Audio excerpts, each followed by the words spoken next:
Henry, sa TV advertisement na idadaan ang protesta ng ibang kontra sa CONAS. Sa tinagal kasi at paulit-ulit na pagsulpot ng issue, kanya-kanyang hanap na ng Pangulo kung paano maihahayag at mapapakinggan ito ng publiko. Pero may problema pa ang TV ad na protesta. Yan ang ulat ni Karen Davila. Chacha. Korupsyon. Hindi ako pa. Ito ang TV advertisement na inilunsad kanina ng grupong Register and Vote Campaign. Ang mensahe, hindi ako papayag sa CONAS. Nakatape ang bibig ni na Senator Kiko Pangilinan, Representative Risa Ontiveros, Pampanga Governor Ed Panlilio at singer na si Cookie Chua.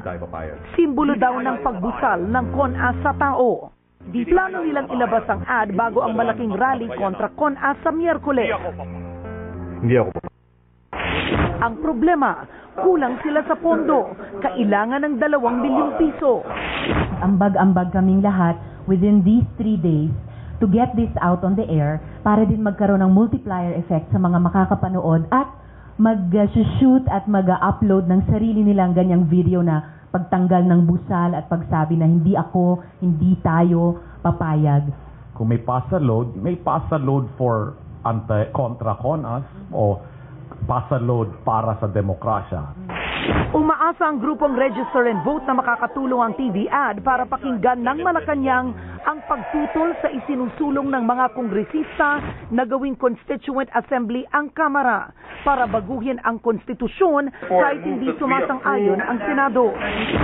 Hindi naman itutulak ng mga kongresista ito kung hindi naman ito sinusuportahan ng pamilya ng Pangulo at ang Pangulo mismo.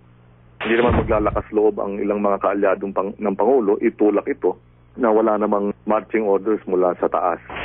Hinihikayat din nila ang mga kabataan na magparehistro sa COMELEC para makaboto at gumawa ng video kontra sa CONAS at i-post ito sa YouTube o di kaya ipadala sa info@register-and-vote.com. Dito para sa Bandila, Karen Davila. At nagdaan na naman po ang isang araw ng pagbabalita. Isang araw na bahagi na ng kasaysayan. Sa ngalan ng bayan, sa ilalim ng nag-iisa nating Bandila.